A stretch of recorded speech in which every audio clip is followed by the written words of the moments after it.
Liberty. Plan now to join other values voters on September 21st through the 23rd. Learn more and register at valuesvotersummit.org.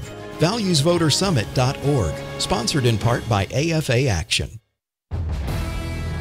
Revoking my security clearances is his way of trying to get back at me. This is not going to deter me at all. I'm going to continue to speak out. What can you do to fight back?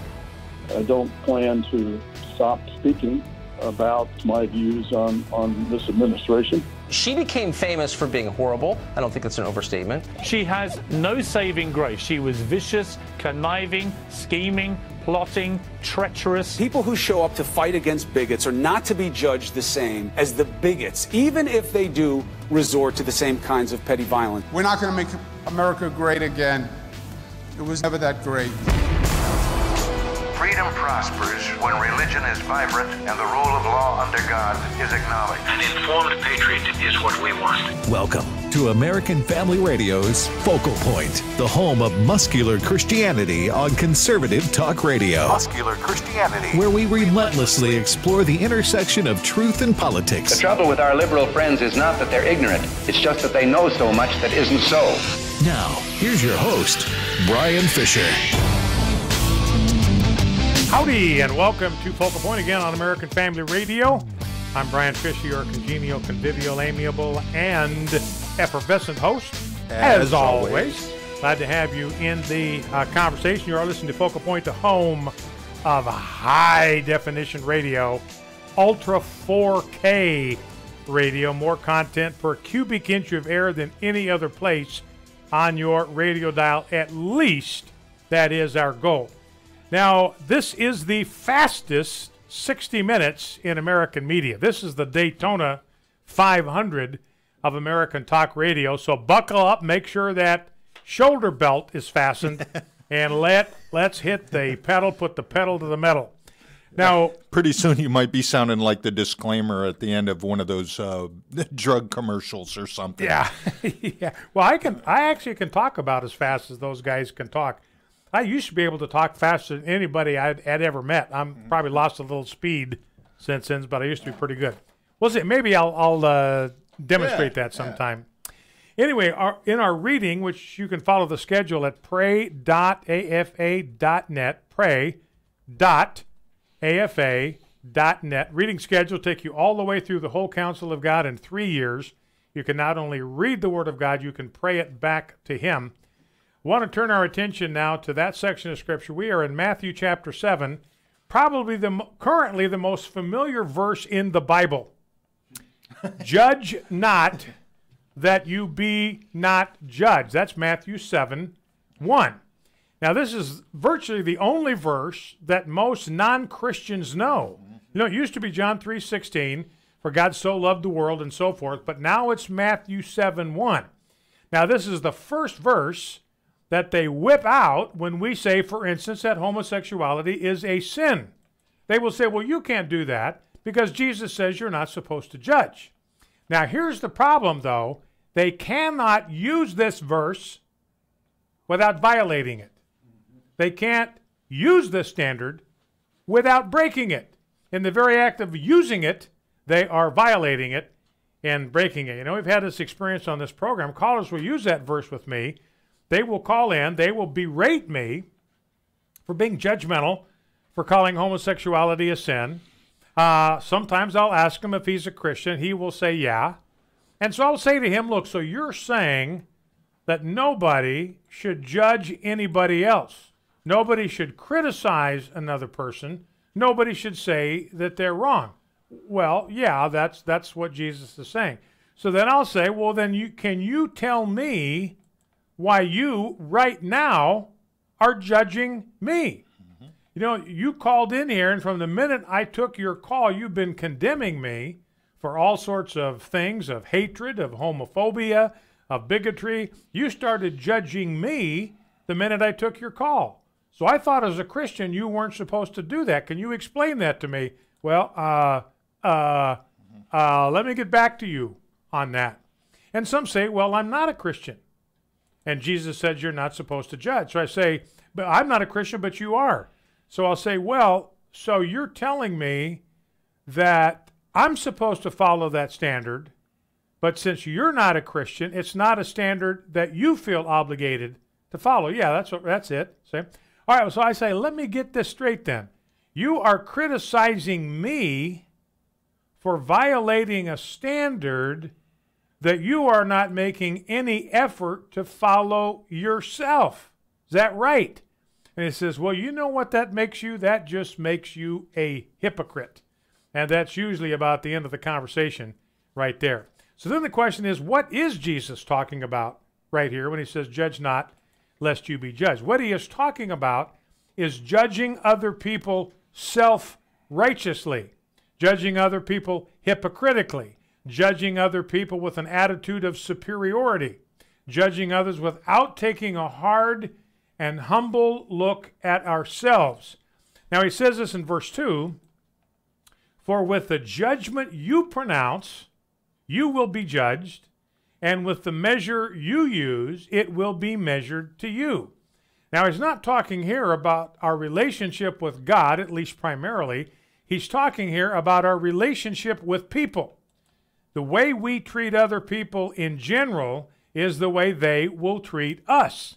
If we use a generous measure in dealing with people, if we're slow to criticize, if we're slow to condemn, if we're slow to get angry with them, those qualities likely will be returned to us. But if we are quick to get irritated, if we're quick to pass judgment, if we're quick to sit in judgment, if we're quick to condemn, we're liable to get that same treatment in return. With the measure you use, Jesus says, it will be measured out to you. With the measure you use in treating other people will measure out to you that same treatment. Now, you'll notice here that after we've taken inventory of our own lives so that there's a humility about us, we're not approaching someone then in an attitude of superiority. Then, when we've completed that self-inventory, we are to help another brother recognize his sin. Because he says in verse 5, then you will see clearly how to do what? How to take the speck out of your brother's eye. Well, in order to take the speck out of your brother's eye, you got to see it that it's there. And you got to tell him it's there. And you got to offer to help him gouge it out of his eye. Well, just remove it gently is what I'm talking about there. Gouge is the wrong word there. Be very gentle when we take a speck out of somebody else's eye. But anyway, so Jesus is saying, look, we are to help another brother deal with his sin. It may be something that he can't deal with by himself. He doesn't have the power, the resources, the wisdom to be able to overcome that sin by himself. So we will meet with him, we'll encourage him, and we will pray with him. So we're not supposed to be silent when we see another brother sin. The point is we are not supposed to be self-righteous in dealing with him.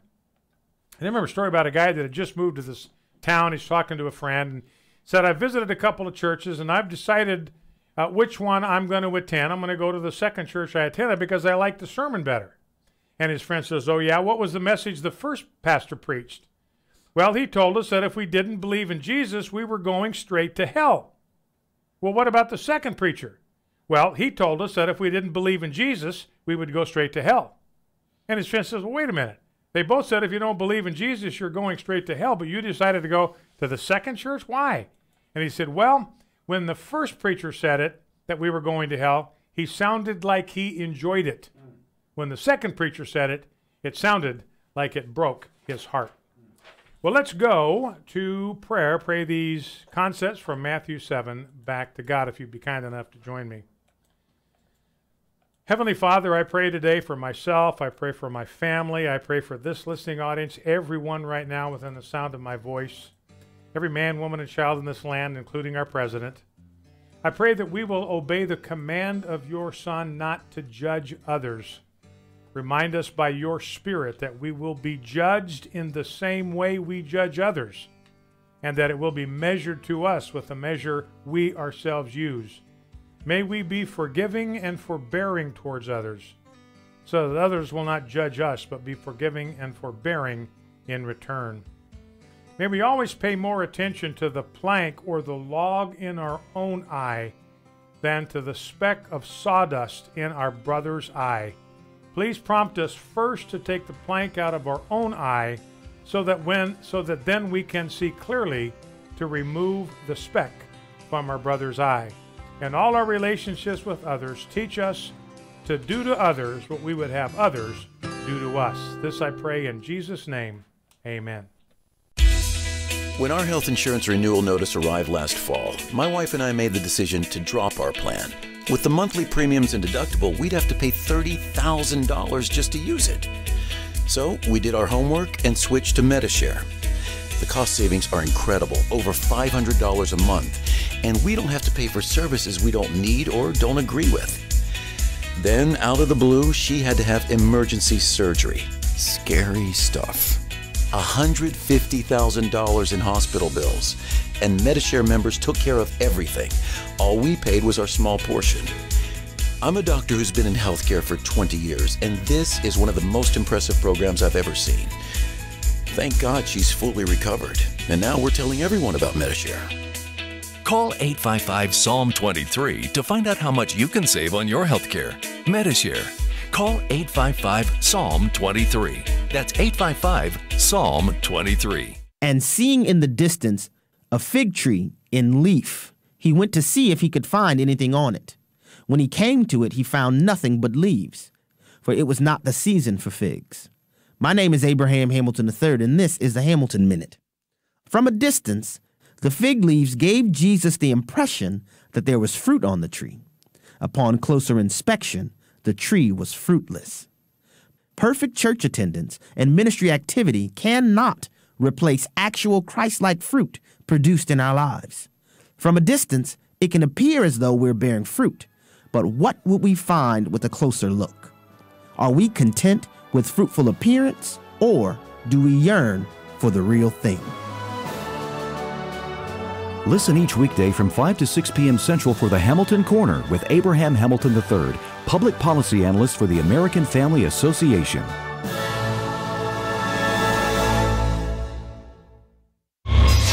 This is Focal Point with Brian Fisher on American Family Radio. Howdy, and welcome to Focal Point with Brian Fisher.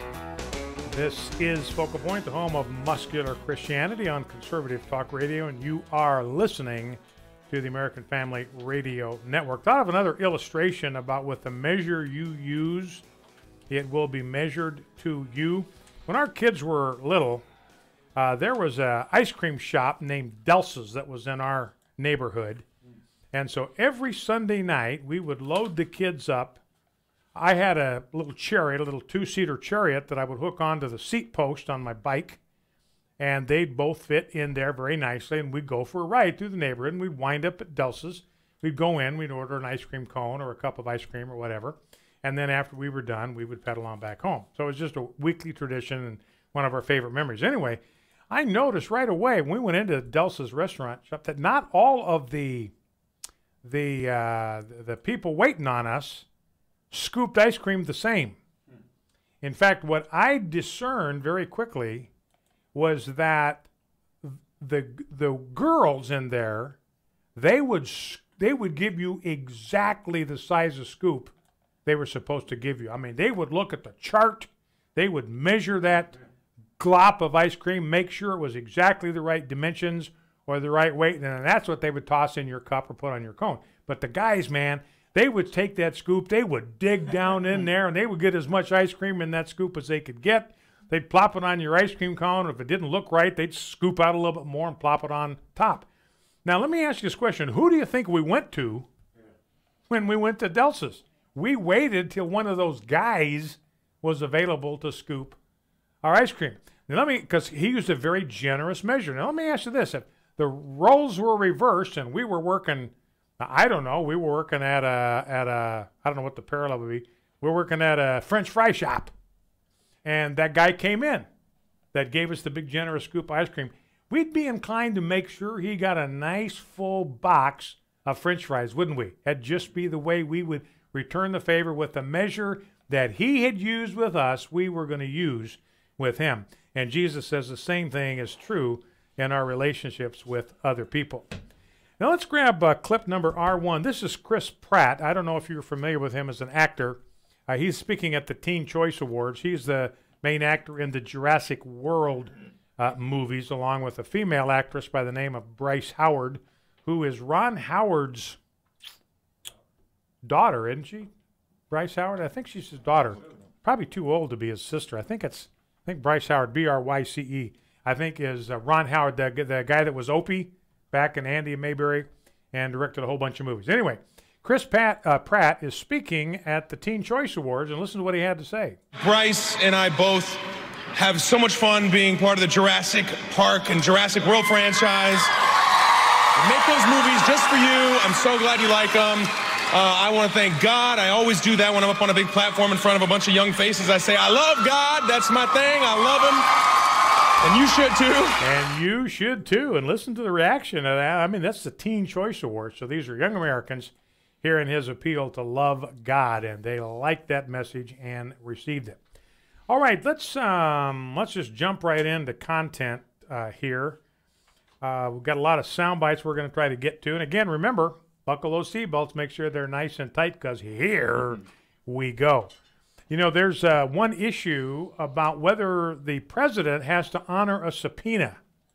Now, they're talking about that right now. Robert Mueller apparently is considering issuing a subpoena to the president, and his lawyers are working on how they are going to respond if they get a subpoena request. Now, remember, a subpoena in legal circles is not something that's optional. If you don't honor a subpoena, you yourself are in trouble. You can even go to jail for refusing to honor a subpoena.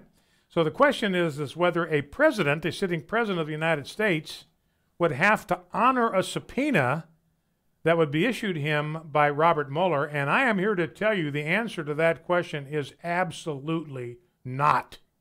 A president has no obligation to honor a subpoena while he is a sitting president in office.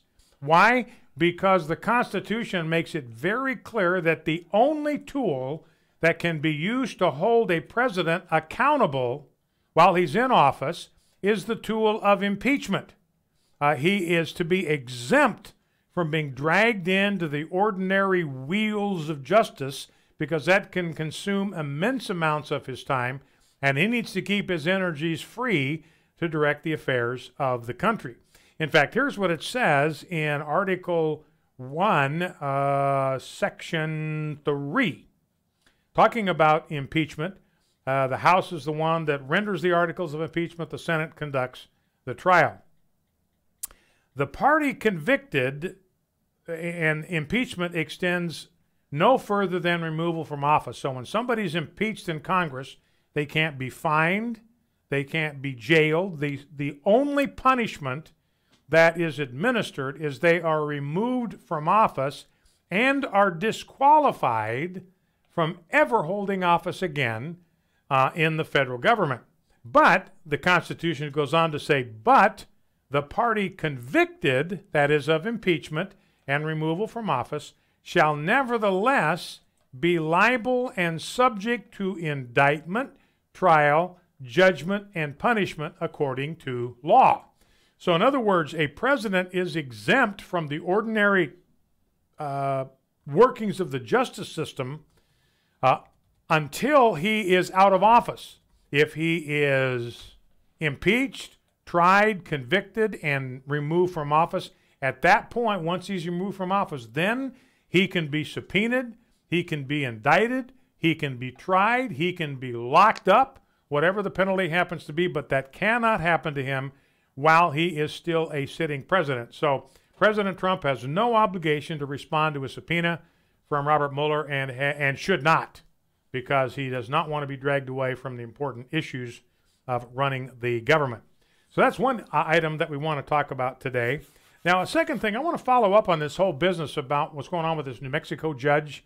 You know, we talked yesterday about the fact that there's been just an outpouring of outrage. People are absolutely outraged. She was the New Mexico judge, remember, that sat in judgment, heard the accusation against these 5 Muslim jihadis that were training these 11 children how to shoot up American schools. They were being trained in arms. They were being taught how to speed load. They were being taught how to shoot guns on the run, and their goal was to carry out school shootings in the United States. Some of these children were teenagers. And so they were brought into court. Remember, one of the guys recruited a friend of his by saying, come to New Mexico and be a martyr with me. The lead guy is the son of a guy that's an unindicted co-conspirator in the 1993 World Trade Center bombing. But this judge released these 5 Muslim jihadis. All they had to do was to sign a paper, and the judge let them walk. Now, it's a $20,000 bail, but they only have to pay that if they try to skip bail. And they have to be retrieved from wherever they are, and then they'll be liable to pay the 20 grand. Good luck getting it out of them at that point.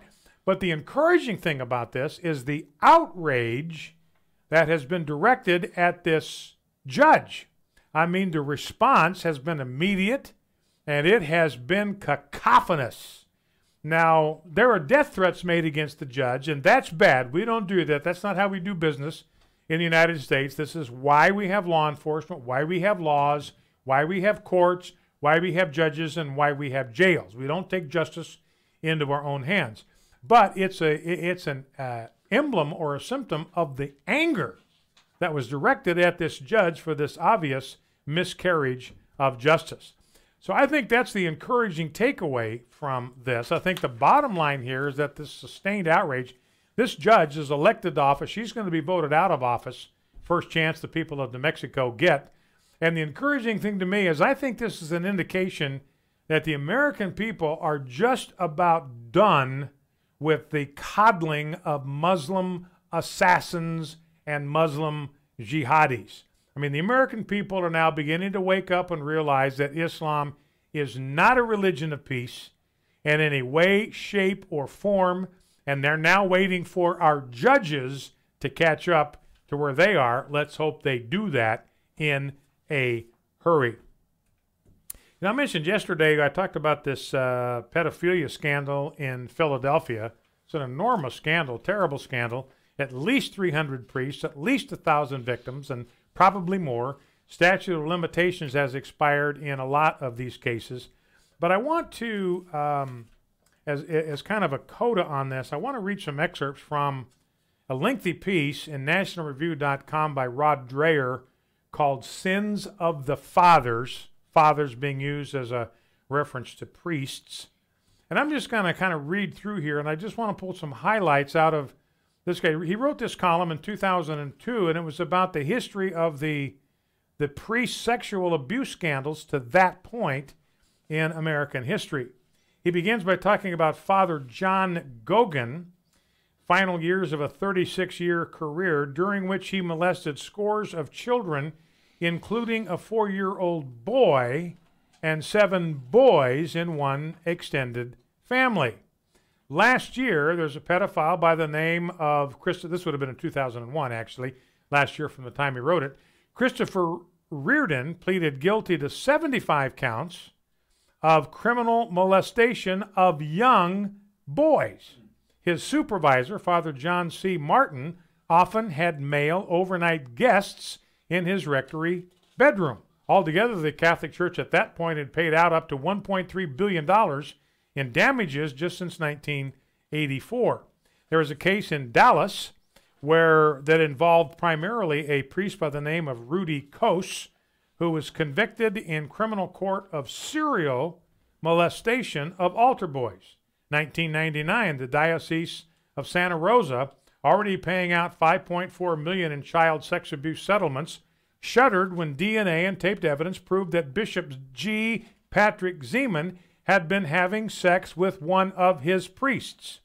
John Bollard, another incident, a former Jesuit seminarian in San Francisco, claimed his superiors in the order pressed him constantly for gay sex. 1985, when a Louisiana priest named Gilbert Gauthier was convicted of molesting a number of boys in the Diocese of Lafayette.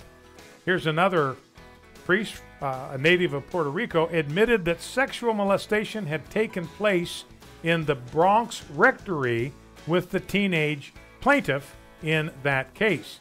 Bishop J. Keith Simon, 68, resigned as the head of the Palm Beach Diocese after 5 men came forward to accuse him of having molested them decades earlier when they were altar boys in his parish. So the reason I'm just pulling those out is to make it clear, beyond any shadow of doubt, that there is a clear connection between homosexuality and pedophilia. Don't let anybody lie to you and tell you it doesn't exist. This is Dr. Richard Land. Welcome to Bringing Every Thought Captive.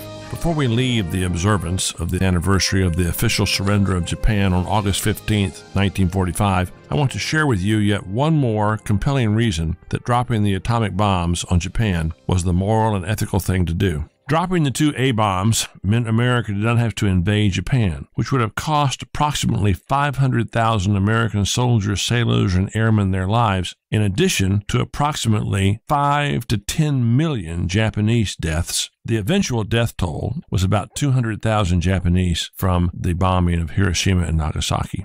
There's one other group that is almost never mentioned: the American POWs. The Japanese held over 36,000 American POWs. 38% of them died in captivity because of the cruelty and barbarity of their captors. Now we know that the Japanese were preparing to execute these POWs in order to relieve their captors from guard duty and free them to focus on repelling the American invaders. The executions were scheduled to begin August 17, 1945, just 8 days after Nagasaki was bombed. These American POWs would have been killed if not for President Truman's decision to drop the atomic bombs. Who bears the moral responsibility for the deaths at Hiroshima and Nagasaki? The Japanese militarists who led their country to attack America and start World War II, period. Approximately 23,000 American POWs who had been held for years in terrible conditions in captivity would have been summarily executed had we not dropped the atomic bombs and ended the war.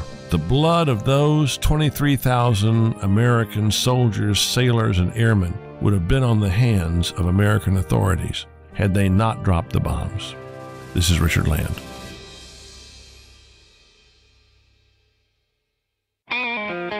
This is Focal Point with Brian Fisher on American Family Radio. Listen to the audio podcast or download today's program at afr.net. You can also read Brian Fisher's columns at afa.net. afa.net.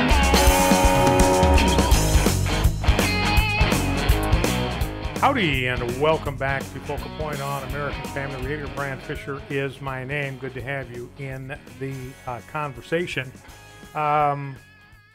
You know, we followed this case in Colorado with Jack Phillips. And here's the interesting thing is, and I mentioned this yesterday, but it's worth revisiting just for a few minutes. The Colorado Civil Rights Commission is defying the Supreme Court. Remember, the Colorado Civil Rights Commission sued Jack Phillips for declining to bake a same-sex wedding cake for a same-sex couple. I don't remember if they were lesbians or 2 homosexuals, but anyway, he politely declined and said, I can't do it because my religious convictions prevent me from doing it. Now, they found somebody else who would do it. These people that complain have never had any difficulty getting the services they're looking for someplace else. In fact, I think Jack Phillips helped them find a baker who would be willing to satisfy their desire. But he said, I cannot do it without violating my conscience. Well, they sued him. They found him guilty. He had to virtually close down his shop. He went from 10 employees to 4. It just gut-punched his business. They nearly put him out of business. His case went all the way to the Supreme Court, and the Supreme Court rebuked the Colorado Civil Rights Commission 7-2. 7-2. That means 2 liberals had to vote with the conservatives to say, you guys are way out of line here. You had obvious animus and bigotry toward Jack Phillips' Christian faith. That's no way to run a railroad or a civil rights commission. So they slapped them down and sent the case back to them for reconsideration.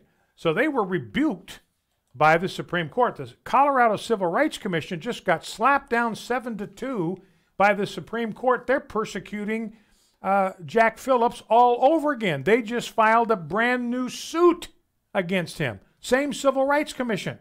They got slapped down 7-2 because he politely declined to bake a cake for a man who's trying to turn himself into a fake woman. And he wanted to have him bake a cake that would celebrate his conversion from being a man to being a fake woman. Wanted it to be blue on the inside and pink on the outside or something like that. And Jack Phillips said, no, that would violate my conscience to do it. And so the Civil Rights Commission is going after Jack Phillips again. They just will not let up. They will not give up. And the Supreme Court kind of created a loophole because they said, look, your bias was obvious. Your bias was outright. The things that you guys said as a Civil Rights Commission when you were talking about his case, they were so bad, such blatant bias that we're going to find against you. So now all that means is the same Civil Rights Commission, they will try to be charming and polite and decorous, and they're still going to stick a shiv right in Jack Phillips' back. And I think this is very likely to go to the Supreme Court again. Now, their same person was behind all of these requests the very day that the Supreme Court granted his right of review for his wedding cake case. The same day, a lawyer named Autumn Scardina, this is the man that's trying to turn himself into a fake woman, he called the shop, or she called the, that's a he. Excuse me, I got tough to watch your pronouns. He called the cake shop and said he wanted the cake shop to bake this cake with the blue exterior and the pink interior, or vice versa, whatever it was. And then the same person made a number of follow-up requests to Jack Phillips' cake shop, called in September of 2017 to order a birthday cake for Satan that would feature an image of Satan smoking marijuana. Same guy called for that. And then not long before that, he'd called asking for a cake with an upside-down cross under the head of Lucifer. And, of course, Jack Phillips turned all of these down. But the one that had to do with transgenderism, transvestitism, that's the one that the Civil Rights Commission accepted. Now, here's my point, very simply. If the Colorado Civil Rights Commission gets away with this, if they can defy the Supreme Court on the issue of homosexuality and get away with it, then why can't we? If Colorado doesn't consider itself bound by a Supreme Court ruling on same-sex marriage, there's no reason why we should either. So it might soon be time to reinstate natural marriage into state policies in the states that have already amended their constitution to enshrine it. And if anybody complains, we just point to Colorado. Well, if they can do it, so can we. Now, let's see what else I want to chat about as we go forward. Let's grab a couple of sound bites. Oh, by the way, I mentioned this story to Jeff yesterday. The Georgia police, and you don't know about this, Rob. This will be news to you. They are investigating a $98,000 ramen noodles heist. Whoa. Somebody hijacked a truck with $98,000 worth of ramen noodles in it. The police report did not specify the brand of noodles. I don't know that I need to know the answer to that question either. What do you do with that many ramen? Yeah, well, that's a good question. What do you do with $98,000 worth of ramen I don't know. noodles? It is considered currency in a lot of the prison systems. That's true. You know, they were just heisting a whole. That was like they were like ripping off the Federal Reserve Bank. That's like something out of a Lethal Weapon movie. Yeah. Now, this is another thing I just don't get. You know, some people I just don't get the thinking here. But people in Turkey, they're trying to get even with Donald Trump because Donald Trump is going to impose tariffs on the country of Turkey. So they're trying to get even with Donald Trump. You know what the way they're doing it? They're taking their iPhones and they're taking sledgehammers, handguns, and fire to destroy their iPhones. Oh. Wow. So they pay $1,000 for an iPhone, and then they beat it to death with a sledgehammer and say, "Take that, President Trump! We'll show you." Yeah. I mean, what? I don't know what kind of sense. What kind of sense? And they'll throw it in a box of matches, you know, like a box of wooden matches, and light the thing on fire so the iPhone gets incinerated. One guy bought a Samsung smartphone and told his fellow party member, he's a lawmaker, to throw his old iPhone on the floor and jump on it. So another guy poured his Coca-Cola down a toilet because that's an American Now company. they won't be able to read Donald Trump's response in tweets. Yeah. Yeah, that's right. Yeah, unless they can do it on their Samsung Galaxy, I suppose. All right, now the big issue, of course, has been over Donald Trump pulling the security clearances from John Brennan and threatening to do it with a whole raft of other people. I'm amazed at how many people still have security clearances. But here is John Brennan poking back on this deal. He's the former CIA director. He's the guy that's a Muslim convert, converted to Islam while on assignment for the CIA, and then brought that religious faith back to running. You can believe it. We had a Muslim in charge of keeping our nation's most important national security secrets. It boggles the mind that we do this to ourselves. Anyway, here is John Brennan talking about losing his security clearance in clip number 1. I do believe that Mr. Trump decided to take this action, as he's done with others, to try to intimidate and suppress any criticism of him or his administration. And revoking my security clearances is his way of trying to get back at me. But I think I have tried to voice the concerns of millions of Americans about Mr. Trump's failures in terms of fulfilling the responsibilities of that sacred and solemn office of the presidency.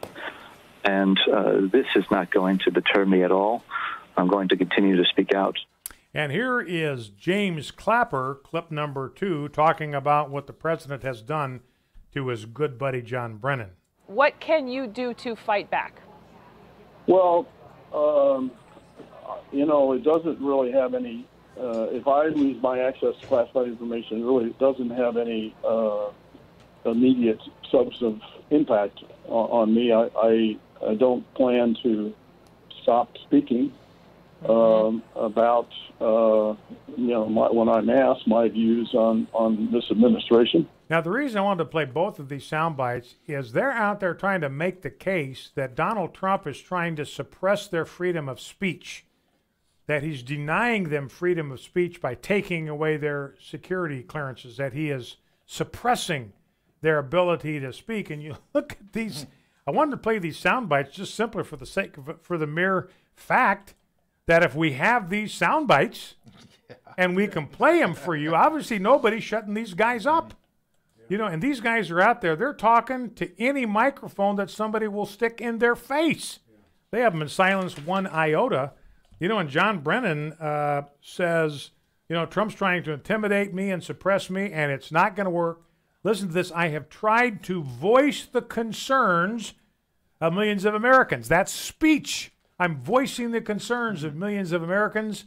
Last thing he says, I'm going to continue to what? I'm going to continue to speak out.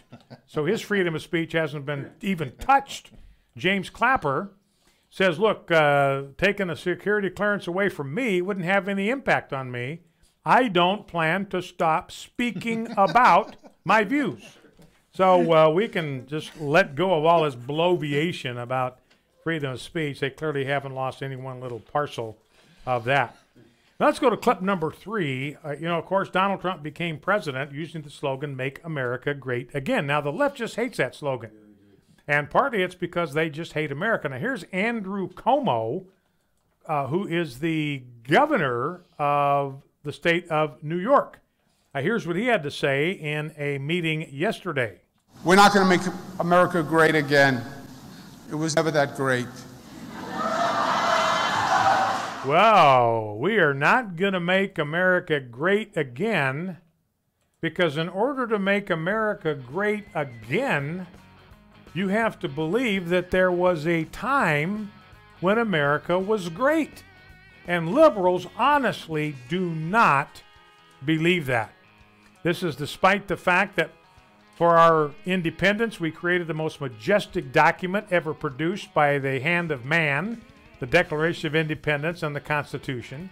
We defeated the most powerful army in the world in the interest of liberty and freedom. We created the strongest freest, most prosperous, and most stable republic in the history of the world. We went to war to end the scourge of slavery. We defeated Hitler and the Nazi menace, and we preserved peace and Christian civilization for the West. Outside of those things, America really hadn't done anything all that significant. We'll be right back. Stay with us. Focal Point, American Family Radio. Stay with us. Women and men alike find themselves in despair after an abortion. Every woman who had an abortion was for a short time a mother, every man a father. But afterwards, they're all people in pain, anger, sadness, relationship problems. These often accompany an abortion. But there is hope. Call 866-482-LIFE. Your call is confidential, and you'll be talking with someone who has already been where you are and found the way out. 866-482-LIFE. Caring about the direction our nation is headed is one thing. Doing something about it is another. The Values Voter Summit in Washington, D.C. is the premier gathering for equipping Christian conservatives for returning the culture to one that values human life, encourages families, and defends religious liberty. Plan now to join other values voters on September 21st through the 23rd. Learn more and register at valuesvotersummit.org. valuesvotersummit.org, sponsored in part by AFA Action. Len Ingram of Redeem Clean felt God call him to support the American Family Association. I'm a laundryman. I'm the son of a laundryman too. I love clean clothes. I love the business. I love everything about it. This project was built exclusively to support AFA and AFR. There's no strings attached. Another thing that I would like to see come out of this is that I would like to see other business people feel a calling to support ministries wherever and whatever they do to share the gospel of Jesus Christ. In addition to your regular AFA giving, Redeem Clean Laundry Detergent allows you to increase your support of AFA just by continuing to wash your family's clothes. For clean laundry and support of a cleaner society, it's Redeem Clean. Learn more, find options, and get Redeem Clean products at afastore.net. That's afastore.net. American Family Radio. You're listening to Focal Point with Brian Fisher. Hi, and welcome back to Focal Point, American Family Radio. Just wanted to say one more thing about these fires out in the West. Brian Fisher's the name. I don't know if I said that or not. The program is Focal Point. Jerry Brown, the governor of California, tried to blame the forest fires on global warming or climate change. And Ryan Zinke, who is the Secretary of the Interior, he came out yesterday and said climate change, global warming, had absolutely nothing to do with it. And Ryan Zinke is right. Global warming has absolutely nothing to do with these catastrophic fires. You want to know what the reason for these catastrophic fires is? It's environmentalists. It's earth firsters who want to rewild the earth. They want to return the earth to its native state before the imprint of man had ever been seen or felt anywhere on the surface of the globe. And remember, that's not God's design for the world. God put Adam in the garden to do what? To serve it and to work it. So his job was to work in the garden. Remember, it was just wild growth when Adam was put there, and his job was to tame it and to convert it to human use. And that was the job of mankind, to extend his control over animal life and plant life over the entire surface of the globe and convert those resources to human use. That's God's design for why he's given us so many riches and resources in the natural world. But the problem is, up until several decades ago, the forests were operated both by the federal government and by private companies to create a renewable resource. They were cared for so that the trees would continue to grow, they could replenish themselves. I mean, you talk about the ultimate renewable resource, that's timberland, because trees grow back. But what happened with the Obama administration and the Clinton administration before him, all of these rules were passed that virtually made logging illegal, especially on federal lands. I mentioned the other day that we once had 147 timber mills in the United States. Now we are down to 29 timber mills in the entire country. You know, in my home state of Florida, there used to be a whole string of mill towns, and their economy depended on the sawmill in that town. Well, those all got shut down because the logging dried up. It's mostly federal forest land in Idaho. I mean, the federal government owns like 63% of the land in Idaho, so they just tie it up and nobody can use it. So those communities dried up, they went bankrupt, a lot of people lost their homes and all that kind of a stuff. And what they did when they tied up the forests, they said, you know, you can't clear even dead trees out of there, which is one thing that was done before. You can't remove the fuel load from the floor, from building up on the floor of the forest. I mean, it's just all dry stuff. It just goes up like sawdust when a fire goes through there. You can't get rid of the dead trees. Pine bark infestations will destroy literally millions of trees. Logging companies would go in there and they would remove those trees so they wouldn't infect the other trees and would thin out the forest so the trees didn't grow too closely together and create these crowns where the fire can leap from one place to another.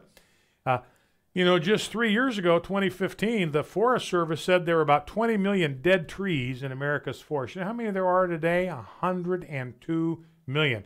And every one of those dead trees is just like a piece of kindling ready to go up. So, the solution is very simple to this problem. They won't let people create fire breaks around their residential developments. You wonder why all these homes get burned? That's not necessary. You know, if homeowners, private landowners, were allowed to create a fire break between the perimeter of their subdivisions and the forests, they could keep any of their homes from being burned up. There would simply be no place for that fire to go. It would hit that fire break, and that would be it. You know, trees there that they could jump from one tree to the next and get all the way to the residential subdivision. So anyway, that's the solution. Just start ignoring the nattering nabobs of the hysterical earth firsters and get back to responsible forest management. All right, let's get a couple of more sound bites in the fastest 60 minutes in American media. Let's close the loop on Omarosa. I'm going to let Piers Morgan close the loop for us on Omarosa. You know who Piers Morgan is? One of our favorite guys. We love to play his sound bites, partly because anybody who speaks with an English accent, you know, I mean, you just gotta, whatever it is. In fact, a mentor of mine, his name was Ray Stedman, great expositor, and he invited a guy named Stuart Briscoe to come and preach at Peninsula Bible Church. And Stuart Briscoe, another outstanding Bible teacher, he's from England. Right. So he spoke with that very kind of aristocratic British accent, and Ray was hosting him for the week. So Ray would just introduce him. And then Stuart Briscoe would speak, and everybody was just entranced with that accent. You could listen to that like forever. So the second night, you know, Ray got up and he said, you know, I've discovered something, that if you have a British accent, you really don't need much theology. And everybody laughed because there's a little poke at Stuart Briscoe. So Stuart Briscoe gets up and he said, I really appreciate that, especially coming from a man who has neither. Oh, wow. So he got even with Ray, and then he had the microphone, so Ray was kind of stuck. Not only with do that. they sound smarter, But apparently they are smarter, yeah. Now here's Piers Morgan. He was on The Apprentice one season with Omarosa. In fact, it was his time on The Apprentice that kind of made him a household name in the UK, and it made Omarosa famous. That was after, remember, she'd been fired 4 times by the Clinton administration. Remember that? I went over that yesterday. She was fired 4 times by the Clinton administration. One of the personnel people said she's the most disruptive person we've ever had in the history of this administration. So anyway, here's Piers Morgan talking about his experience, clip 4, with Omarosa. She became famous for being horrible. I don't think that's an overstatement. You worked with her on The Apprentice. What's she like?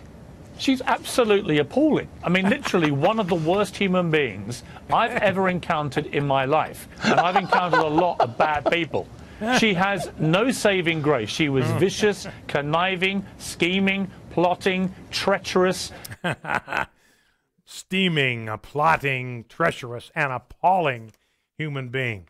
So that will be the epitaph on our discussion of Omarosa. She is now dead to us. Politico's gone through all of her tape recordings. There's nothing in them. There's no there. So we now officially are closing the books on Omarosa. So be it. So be it. Now, Chris Cuomo is not the mayor of, not the governor of New York. That's his older brother, Andrew. But he is a personality, news personality on CNN. And he's talking here about these clashes between the Antifas and the people that are supposed to be standing up for liberty and fighting the white supremacists and all that. And listen to what he says here in clip number 5. That's why people who show up to fight against bigots are not to be judged the same as the bigots, even if they do resort to the same kinds of petty violence. The law will take care of that. How you disagree matters. We should be our best. But I am arguing that it was wrong to create a moral equivalency between bigots and those who oppose them, making them equal wrongs. All right, so he says, look, the people who show up to fight against bigots, and notice he uses the word fight. He's talking about physically fighting the so-called bigots, or the bigots that he's identifying. They're not to be judged by the same standard as the bigots are, even if they both use exactly the same style and amount of violence. Now, this is different than self-defense, because everybody's entitled to self-defense. Everybody's entitled to use whatever amount of force is necessary to neutralize a threat that has come against you and has attacked you. But that's not what Andrew Cuomo or Chris Cuomo is talking about here. He's saying that if you're on the side of the right, you get to beat up on people that you think are bigots.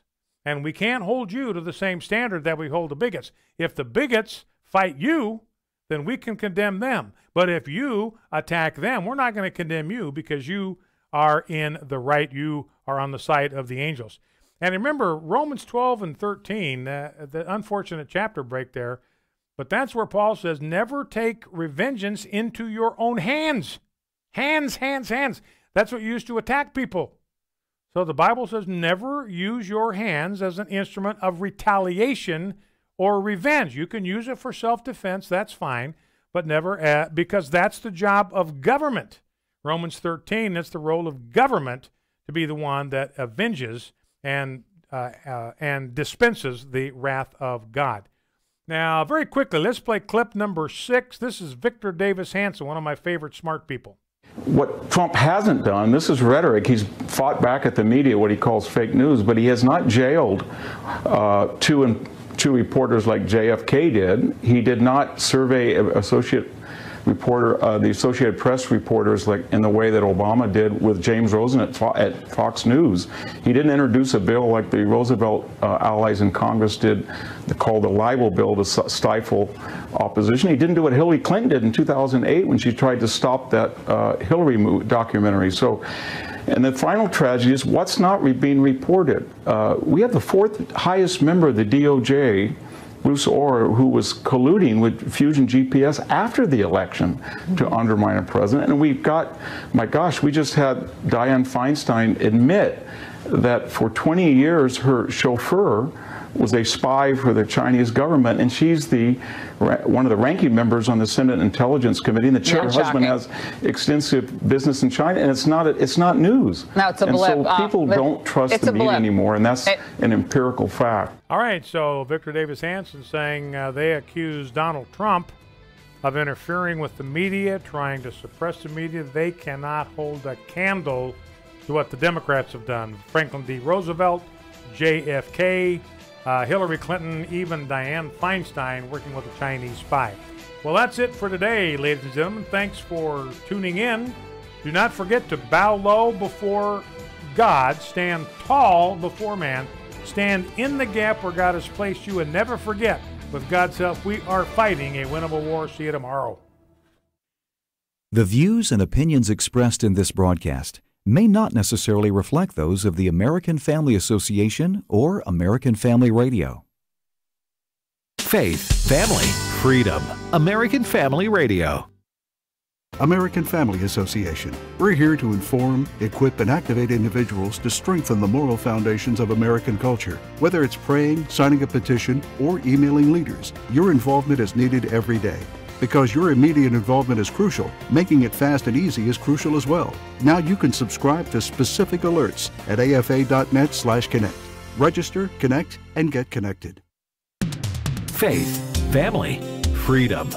American Family Radio, a ministry of the American Family Association. For American Family News.